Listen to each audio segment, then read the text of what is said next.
दोस्तों आज हम स्पेक्स कंपैरिजन करने वाले हैं Realme 15 Pro और Oppo Reno 14 5G का। तो स्टार्ट करते हैं। तो यहाँ पर सबसे पहले डिस्प्ले की बात करते हैं। Realme 15 Pro के अंदर OLED, Oppo Reno 14 के अंदर AMOLED डिस्प्ले देखने को मिलती है। स्क्रीन साइज की बात करते हैं तो यहाँ पर Realme 15 Pro के अंदर हमें बड़ी डिस्प्ले देखने को मिलती है 6.8 इंच की। डिस्प्ले रेजोल्यूशन की बात करते हैं तो यहाँ पर Oppo Reno 14 का हमें डिस्प्ले रेजोल्यूशन बेटर देखने को मिलता है। रिफ्रेश रेट की बात करते हैं तो यहाँ पर Realme 15 Pro विन कर जाता है, 144 हर्ट्ज की रिफ्रेश रेट देखने को मिलती है।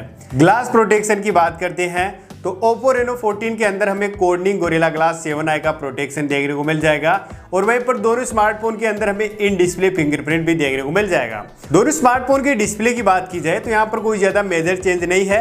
यहाँ पर Realme 15 Pro के अंदर हमें 144 हर्ट्ज की रिफ्रेश रेट दी गई है और Oppo के अंदर हमें डिस्प्ले का रेजोल्यूशन बढ़िया देखने को मिलता है। बाकी दोनों स्मार्टफोन के परफॉर्मेंस की बात करते हैं तो दोनों स्मार्टफोन के अंदर हमें Android 15 देखने को मिलता है।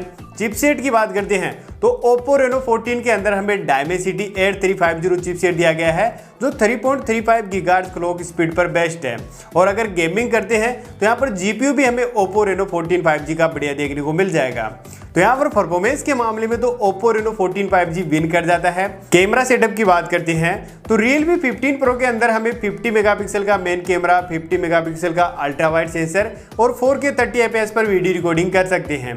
Oppo Reno 14 की बात करते हैं तो 50 मेगापिक्सल का मेन कैमरा, 50 मेगापिक्सल का टेलीफोटो और 8 मेगापिक्सल का अल्ट्रा वाइड सेंसर है जहां पर हम 4K 60 fps पर वीडियो रिकॉर्डिंग कर सकते हैं। सेल्फी की बात करते हैं तो Realme 15 Pro के अंदर हमें 50 मेगापिक्सल का मेन कैमरा, 4K 30 fps पर वीडियो रिकॉर्डिंग कर सकते हैं और वहीं पर Oppo Reno 14 के अंदर हमें 50 मेगापिक्सल का मेन कैमरा और 4K 60 fps पर वीडियो रिकॉर्डिंग कर सकते हैं। तो दोनों स्मार्टफोन के कैमरा सेटअप की बात की जाए तो यहाँ पर Oppo Reno 14 का जो कैमरा सेटअप है वो विन कर जाता है। दोनों स्मार्टफोन के बैटरी डिपार्टमेंट की बात करते हैं तो Realme 15 Pro के अंदर हमें 7000 mAh की बैटरी, Oppo Reno 14 के अंदर हमें 6000 mAh बैटरी।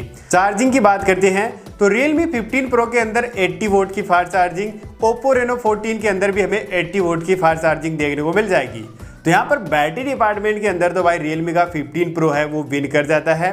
बाकी दोनों स्मार्टफोन के अंदर में सभी 5G bands, Bluetooth 5.4, NFC, USB Type-C 2.0 और स्टीरियो स्पीकर्स देखने को मिल जाएंगे। बाकी दोनों स्मार्टफोन के डिजाइन और बिल्ड क्वालिटी की बात करते हैं तो यहाँ पर आप देख सकते हो थिकनेस के मामले में और वेट के मामले में Oppo Reno 14 विन कर जाता है। बिल्ड क्वालिटी की बात करते हैं तो Oppo Reno 14 के अंदर हमें ग्लास बैक और एल्यूमिनियम की फ्रेम देखने को मिल जाती है। और वहीं पर IP रेटिंग की बात करते हैं तो यहाँ पर आप देख सकते हो Realme 15 Pro के अंदर हमें IP68 69 की रेटिंग देखने को मिलती है और Oppo Reno 14 के अंदर भी हमें IP68 69 की रेटिंग देखने को मिलती है। अब दोनों स्मार्टफोन के वेरिएंट्स की बात करते हैं तो Realme 15 Pro के अंदर हमें 8256, 12256 और 12512 का वेरिएंट देखने को मिल जाएगा और Oppo Reno 14 के अंदर भी हमें 8256, 12256 और 12512 का वेरिएंट देखने को मिल जाएगा। अब दोनों स्मार्टफोन के प्राइसिंग की बात करते हैं तो यहाँ पर Realme 15 Pro के अभी बेस वेरिएंट की प्राइस रिवील नहीं की गई है, लेकिन ये 30,000 के आसपास इसकी प्राइसिंग हमें देखने को मिल जाएगी।